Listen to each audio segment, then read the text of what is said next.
sedlo, já vím, že to máš na sedlo, ale co tam. Naklad pak to vyřak.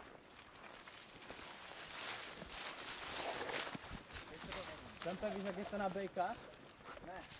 Státíš svou ze zadu a řekneš, že její máma je lepší než ona. Jo, taky no. To je na bejce.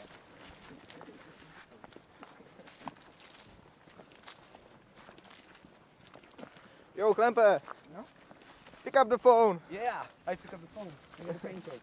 You have a pancake? No? Just pick up the phone! Knife. What's up? Knife.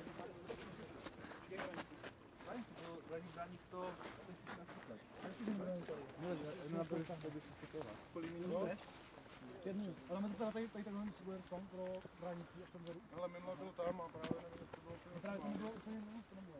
ale možná by to na tom plátku bylo lepší, protože si tam tam extrémně nesedne.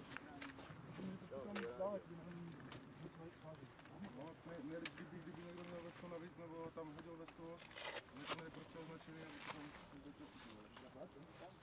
Ale tak to vyberte, jako maximální tam.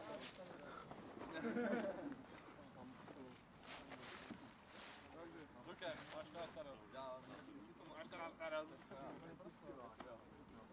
Hlavně oznak naše, jo. Takže ukážeme se na základně pro bránicí, tady tahle hromada krásná šutrů. To je váš zem. Trošku ji vám můžeme vzít. Když si teda necháme pro vás, jestli si teda vyberete tady někde na té pravé straně, na to bylo nějakou telefonu placu. To nejdál tady okres. No, jako jistě, no, prostě bezpečná vzdálenost. Dobře, tak si tam pročelíte ve stanu nějaké vyšší místo, ať je jasný, že prostě nikdo nepřiběhne třeba jako bobo. Jinak samozřejmě po celém areálu. Bavili jsme tady tyhle vysoké kraje, tak ty převisy nejsou moc bezpečný. Tady na začátku pár jako ještě jde, ale na svém vlastně nebezpečí. A to je prostě Nahoru jsem to dá, ale úplně, ale tady je takový snížený je to rozvážený každýho. Ale. 5 minut. Nejsem pojďme.